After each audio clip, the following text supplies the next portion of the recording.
So this is my chapter 14 takeaway on journalism.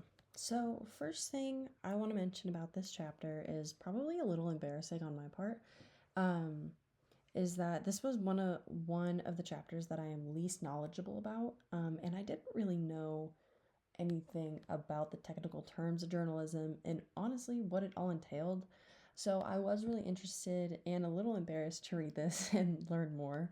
Um, and first thing I read about and what caught my eye first was the Journalism Today section, which was kind of towards the beginning. So, this section was really interesting right off the bat because it does mention that it is the only media business that is protected by the US Constitution and remains a cultural foundation of the United States.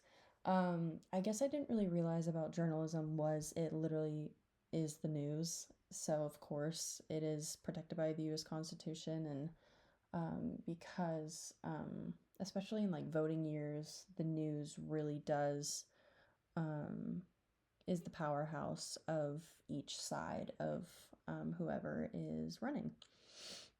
This was really cool to learn and kind of connect the dots in my head because the press, obviously, like I said, is an essential part of the U.S. government because of its huge impact of getting important news out to Americans, which can be about voting, which can be about policies, anything like that.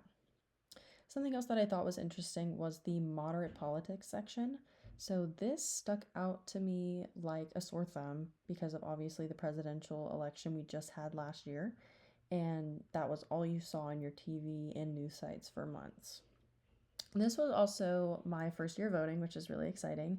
And the most extreme I have ever seen the commercials and hatred against each side. I don't know if it was because I was voting, if it's always been like this, but it was rough and it was annoying. But to learn in the 1830s, it was far from this, other than what the chapter talked about, other than the small niche periodicals. This was refreshing to hear.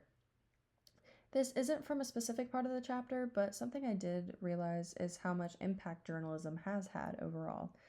Obviously, I've had some idea after reading about what journalism is and what is entailed, but not to the extent that the chapter reveals.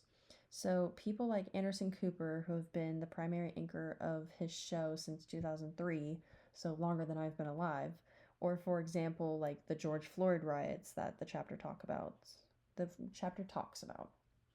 So, obviously, Anderson Cooper would be nothing without journalism, and the widespread news about the riots of George Floyd, which had millions to join in, wouldn't have happened without journalism.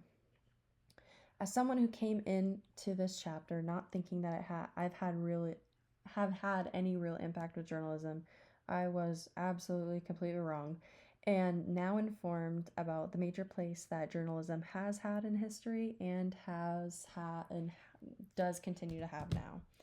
So thank you.